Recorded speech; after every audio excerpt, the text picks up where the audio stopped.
कंचन जी का व्लॉग आ गया है। बहुत अवेटेड था ये व्लॉग।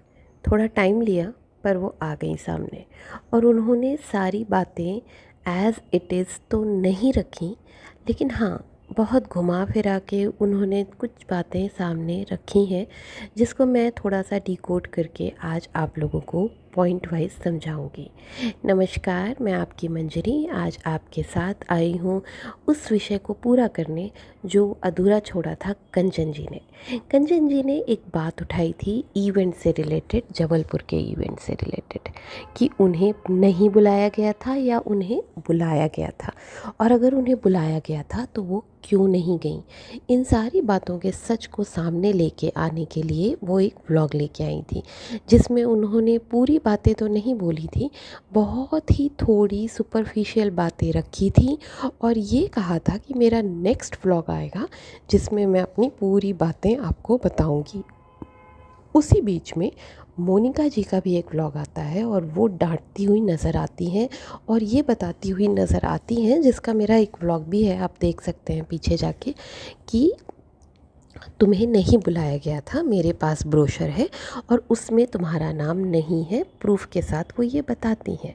और उन्हें इवेंट मैनेजमेंट वालों ने भी संपर्क किया था कि भाई ये कंचन जी बेवजह हमें नेगेटिव बातें बोल के हमारी इमेज को नुकसान पहुंचा रही हैं। तो इस पर मोनिका जी ने स्टेप लिया था। अब कंचन जी वापस आती हैं और अपनी बात रखती हैं।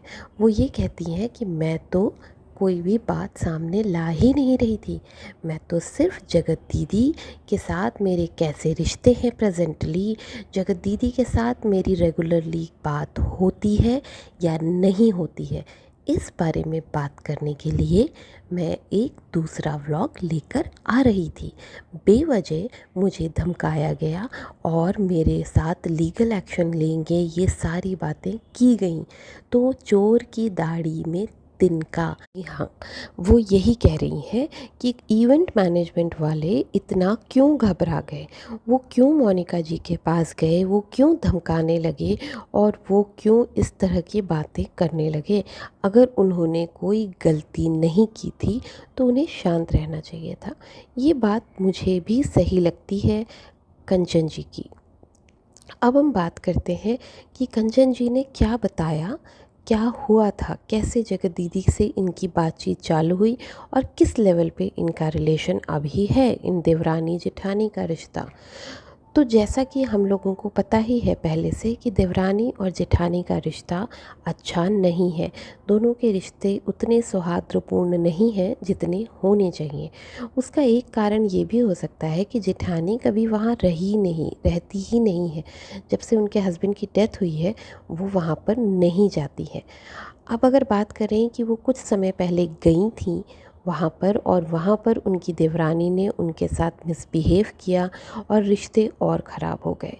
तो ये सारी बातें जब मोनिका जी ने बताई तो कंचन जी को इसका भी जवाब देना चाहिए था, पर उन्होंने इसका जवाब नहीं दिया और उन्होंने इसको पेंडिंग कर दिया कि मेरी कंट्रोवर्सी इससे रिलेटेड नहीं है, इन बातों को करके मैं और कंट्रोवर्सी नहीं करना चाहती।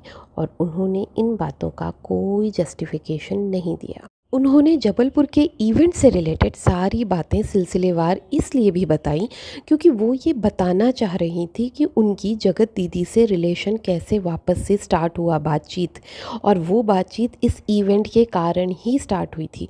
तो ऑटोमेटिकली उन्हें इवेंट के बारे में बताना पड़ा, ऐसा वो अपने व्लॉग में समझा रही हैं। उन्होंने बताया कि जगत दीदी ने उनको कॉल करके नहीं बोला, जबकि उनके हस्बैंड को कॉल करके ये बात बोली 9 तारीख को।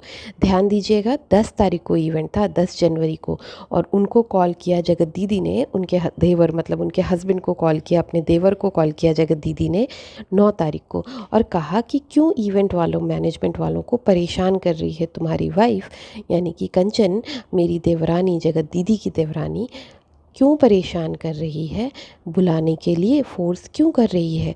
तब जगत दीदी की देवरानी यानी कंचन ने अपने पति से कहा कि अब आपको कॉल किया था, कोई बात नहीं, अब आप साइड हट जाइए, मैं बात करूंगी अपनी जेठानी यानी जगत दीदी से। और उन्होंने फिर सामने से कॉल किया जगत दीदी को और थोड़े सवाल जवाब किए कि भाई आपके पास मेरा नंबर है तो आप मुझसे डायरेक्टली बात कर सकती हैं, आप मेरे पति को क्यों कॉल कर रही हैं इस बात के लिए। तो जिसके जवाब में जगत दीदी ने कहा कि भाई तुम मेरा कॉल नहीं उठाती हो, जब तुम मेरा कॉल नहीं उठाती हो तो मैं तुम्हें क्यों कॉल करूं। तो इस तरह की इन लोगों की बातचीत हुई और फिर जगत दीदी ने इनको बताया कि इवेंट वाले कॉल करके शिकायत कर रहे हैं कि तुम्हारी देवरानी हमें परेशान कर रही है ज़बरदस्ती बुलाने के लिए। और इन्होंने कहा कि मैं बिलीव नहीं करती कि वो ऐसा कह रहे हैं इवेंट वाले। तो उन्होंने प्रूफ्स भी भेजे कि मैंने रिकॉर्ड करके रखा है इवेंट मैनेजमेंट वालों ने क्या कहा है। ऐसा जगत दीदी ने किया। और जब कंचन जी के पास वो रिकॉर्डिंग आई तो जगत दीदी के रिकॉर्डिंग भेजने के बाद कंचन जी को पता चला कि किस तरह से इवेंट मैनेजमेंट वाले गलत फहमियाँ फैला रहे हैं।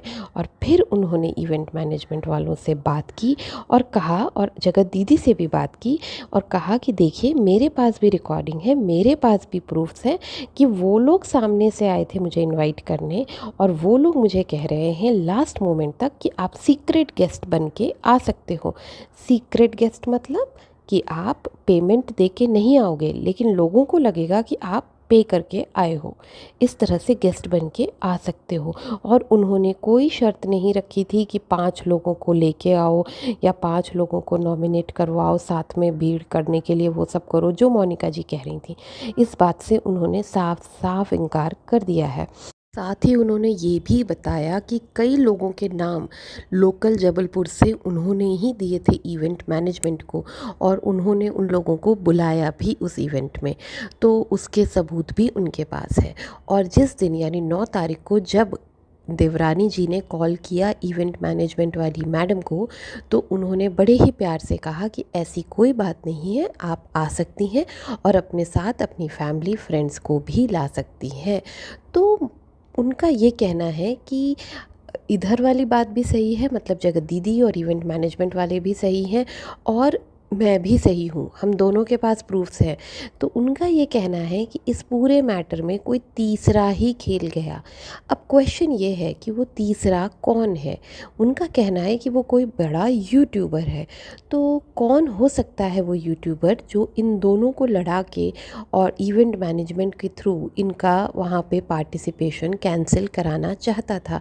उससे उनका क्या फ़ायदा होना था, उस यूट्यूबर को क्या फ़ायदा मिलना था उस व्लॉगर को। तो क्या आप सोच के बता सकते हैं मुझे कमेंट में कि कौन है वो लोग, कौन है वो व्लॉगर जिसने कंचन जी का नॉमिनेशन कैंसिल कराया। मैं कुछ हिंट दूं, मुझे लगता है कहीं ये भोपाल की बहू तो नहीं। अब आप लोग सोच के बताइए कि कौन होगा।